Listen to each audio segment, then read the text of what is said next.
Howdy folks, we're looking at Edge Magazine issue 39, released December 1996, that's right, and discussing the future of interactive entertainment. And we see an apple in the middle. Well, obviously this is about Apple computers. In 1997 they were mostly focused on the PowerPC Mac and weren't the powerhouse they are today. So Edge is going to look into that, despite it being Christmas season and one of the most exciting times of video game history, because we had the PlayStation, Saturn, and Nintendo 64 competing. The opening column is basically wetting our tongues for, is it the right, right proverb? Wetting our lips. To get into the Apple article. Apple does have a fascinating history, of course. So here are the contents. The latest news, and when it comes to expositions, is the JAMA 96, and this would be pretty much the last phase of arcades being profitable, I think. We have Virtua Fighter 3. We have a lot more racing games again. GTI Club, which we'll see later on. That was a pretty cool one. But other than that, lots of bland racing games that didn't really go any further than Ridge Racer and Daytona did. A lot of water games, a lot of ski jet games, according to Edge. So, and first glimpses of Street Fighter 3, if I recall correctly, which kind of disappointed because it was 2D, even though we all know in retrospect that Street Fighter 3 was a fantastic fighting game. Very odd article about how, on one hand, the Nintendo 64 is selling extremely well in the United States, on the other hand, where are they coming from? Maybe it's because of sales not being that good in Japan. So the ECTS shows us a lot of games. Some of them will become future classics, like Total. What's it getting on? We'll see this. Red Alert, Crash Bandicoot, Death Threat Dungeon was not a classic, but Interstate 76, I think it was. Demolition Derby 2, Formula 1, MDK. So a lot of big titles. Then again, there are always a lot of big titles at such shows. So we have Knights, Tomb Raider, Wipeout, the second one, XL or 2097. So something about a virtual reality version of Pac-Man. I've never seen that come to fruition. Here's an article on Project Maya, yet again a program for 3D graphics. Reading the article, I didn't learn that much about it, and I couldn't find anything about it on the internet. Here we have the last column by this fellow who used to work for Silicon Graphics called George Saccharin. He tells us a very fundamental article about how bits don't really mean that much. Of course, he describes the Jaguar being not that strong, despite being, technically speaking, a 64-bit machine. And comparing the PlayStation to Saturn, bits don't say that much anymore. Nintendo 64 was the last one to use that. Well, they didn't beat the PlayStation 1, and after that, game systems would kind of stick to 64-bit for a long time because there's hardly any reason to go beyond 64-bit. So yeah. Meridian 59, this is an interesting game. I've never heard of it before, but apparently the 3DO company had a 3D massive multiplayer online role-playing game, and thousands of people played this, and according to the internet, this was played quite frequently until about 2002. And even then, there's still some fans keeping it alive, so that's cool.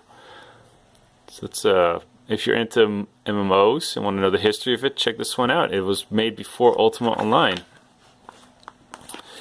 So here's William Lathan. I think this is a typo. And funny looking pictures of this fellow. He, is this the same picture twice? No, he has another. Oh, they used the same face, but they added artwork. This is the kind of artwork he worked on at the time. He made albums for some kind of band using PC algorithms, and apparently he knows a lot about graphics.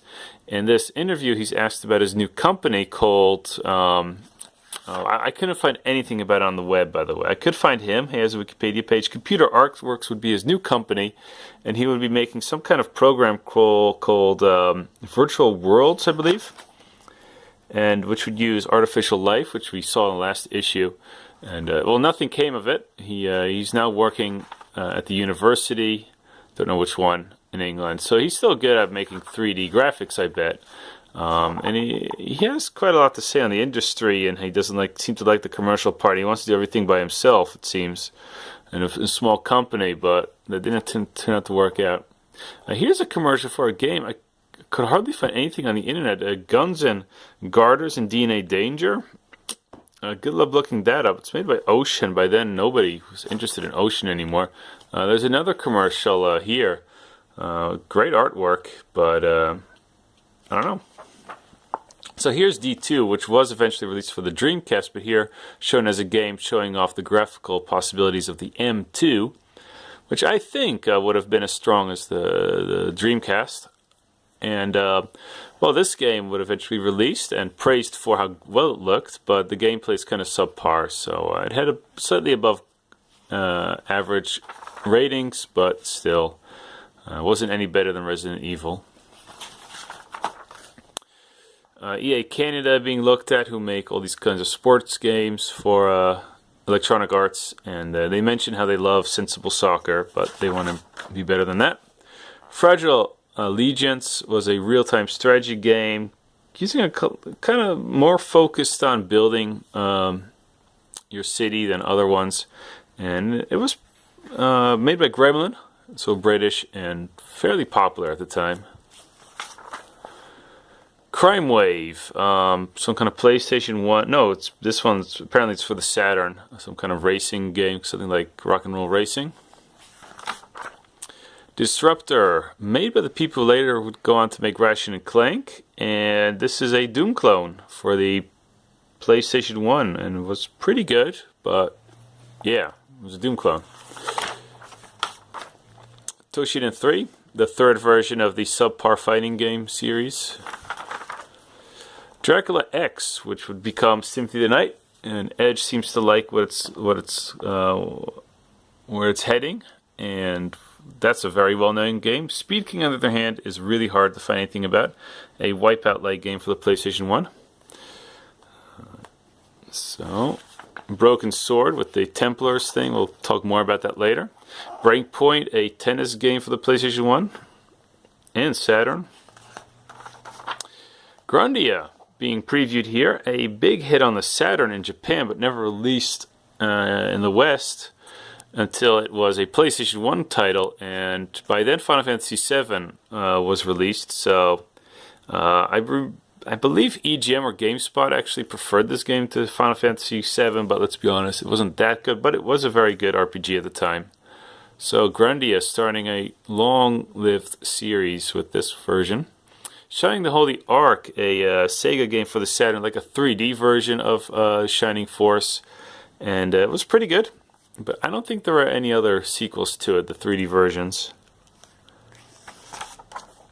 So Edge looks at Westwood Studios, who would soon release Red Alert, the sequel to Command & Conquer, which would solidify the dominance of the RTS genre in the mid-90s. And also looking at Lands of Lore 2, which was a action RPG. Some people loved it, other people thought it was too much of a mixed bag.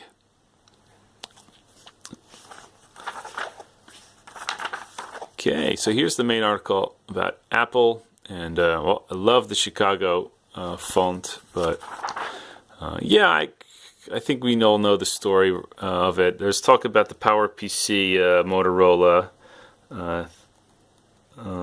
chip going on, so that was a big thing in the mid-90s. Yeah, there's talk about how the Apple now actually wants video games to be released on their computers instead of trying to shy away from them. There's an interview with this fellow, Sajid Chaiti, I guess his name is, and Chaitil, and he talks about how Apple now is reversed 180 degrees, saying, hey, come on, bring the games here. Our computers are great for playing games, and they won't develop their own games, but they hope to get then they're realistic. They realize they're not going to replace the PC, but they simply want a lot of titles that made for the PC. Well, go ahead, convert them to the Apple and make some extra money. And that's what people actually did in the late '90s. Some of the bigger titles were re-released for the Mac, but it wasn't until around 2004 that you can count on most games being also released for the Macintosh. So, reviews. Crash Bandicoot, the platformer game for the PlayStation 1. It was fast, spiffy, lots of personality. Played a lot like a quicker version of Super Mario Bros. 1, but then with the isometric or third-person perspective. I never liked it that much, and Edge gives it a 7. Wave Race 64, the third game being released for the Nintendo 64, at least according to Edge in their magazine, and it gets a 9. A fantastic racing game, different from anything else we had seen because of the waves and the Nintendo charm of it all. You have different racers with different personalities and skills, and Edge really likes it. So third game for the Nintendo 64, and the third one to get a 9 or higher. And I think the next one will be Turok, which will also get a 9. So Nintendo 64, not many games, but all quality so far. Soviet Strike getting a 7, a polygon version of what we already saw on the Genesis and Super Nintendo. So using your helicopter to destroy all kinds of targets by Electronic Arts. I've never liked these games much. Worldwide Soccer, a soccer game for the Saturn, which gets an 8. And other than that, I don't know much about it. And it seems to be a bit arcade-ish. At the time, there was International Superstar Soccer and FIFA also duking it out. So I guess this one just didn't get enough attention. Supersonic Racers looks a bit like Micro Machines. Gets a 7. It's for the PlayStation 1. And they compare it a bit to Super Mario Kart and Micro Machines, saying it's not that good. But still worth your time, considering the 7. Burning Road for the PlayStation 1. What kind of game is this? A kind of Wipeout with trucks or something? Well, it gets a 5 out of 10. So, by Funsoft, developed by Toka. Okay, so here's a funny looking joypad with an orb on it, which might have been good for 3D games. Organic Clothing, shown in Edge or something. City of Lost Children, a cult classic, freakish looking French movie being reviewed, and they like it.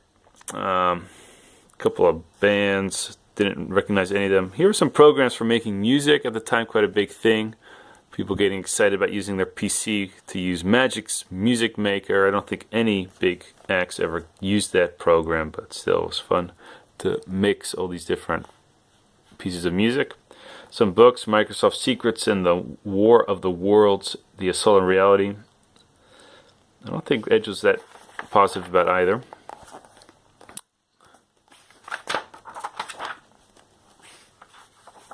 Okay, let's look at the arcade games. Aqua Jet, one of the many jet ski games released at the time. Wave Race would get a 9, of course. I don't remember playing this one in the arcades, and Edge seems to be quite positive about it, but yeah. This one we all played a lot. GTI Club.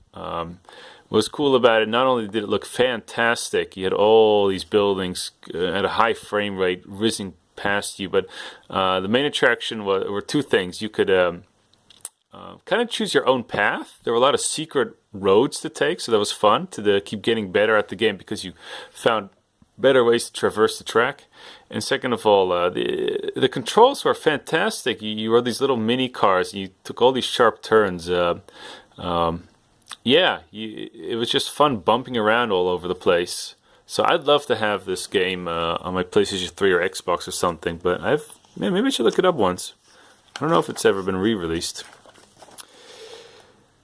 Namco Museum, there's an interview with the producers, but I didn't find that very interesting. And this time they're scraping the barrel. It's Volume 4. I don't recognize any of these games. We have Assault. We have the Genji Return of Ishtar. One game I do, of course, know is Pac-Land, which was released in 1984. That was before Super Mario Brothers, and it looks pretty. Well, this picture actually seems to be pretty bad, but it looked very colorful and nice, and you could. It was a platforming game, a lot like Super Mario Brothers. You ran from left to right, and the backgrounds were varied, and the ghosts would go after you all the time. It played kind of weird. The control system wasn't that sharp. But I think it was ahead of its time, just like Super Mario Brothers was. Wasn't anything else like it at the time. If you want to play it at home, there was a TurboGrafx 16 version, or PC version. I think that's on the Virtual Console. Okay, so we're reaching the end.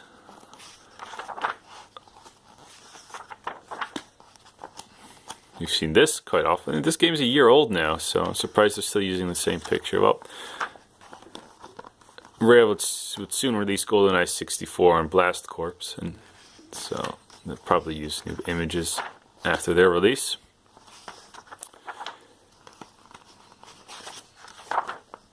In case you don't recognize his face, this is the Games Master, a video game show in England, probably at the time still airing. Games Master magazine also still exists. Also started around 1993, and is now part of Future Publishing. I guess back then too.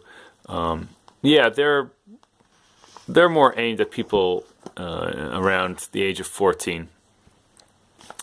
So, the letters, a lot of talk about Trip Hawkins, what he had to say. A lot of people disagree with him, and it's a sad tale. Last time we talked a bit more about it. The letters didn't make that much of an impression on me this time. So, let's see, except the last one, which is kind of funny, typically Edge. So here we have Charles Cecil, who actually works for Revolution Software. I think they made, which game did they make? I don't know, but they're talking about how, there was somebody saying that the Broken Sword game had ripped off this other game, presumably Charles Cecil's game. So yeah, they're using the same idea, but I feel like, the Knights Templar, it's such a big theme. I mean, that's in a lot of games, right? So how could you rip off such an idea? But this programmer goes so far to say, look, I was interested in Knights Templar years ago when my daughter was still only this old. Now she's 4 years old, so I was the first one getting into the Knights Templar conspiracies and all that. Kind of silly, of course. So the Q&A, first time I don't see anything about 50-60 Hertz, but people getting excited about the M2 apparently. 2 questions about that. And some talk asking about what about Sega Rally Plus being played online, I think it was. No, somebody wanted to do an import version or something. Anyhow. So, a proper preview for next month. Will be another big month with Tomb Raider. Some talk about the PC being able to compete with the PlayStation, so that might be interesting. I mean, it was a big thing, of course, PC gaming, now competing with the consoles for good gaming.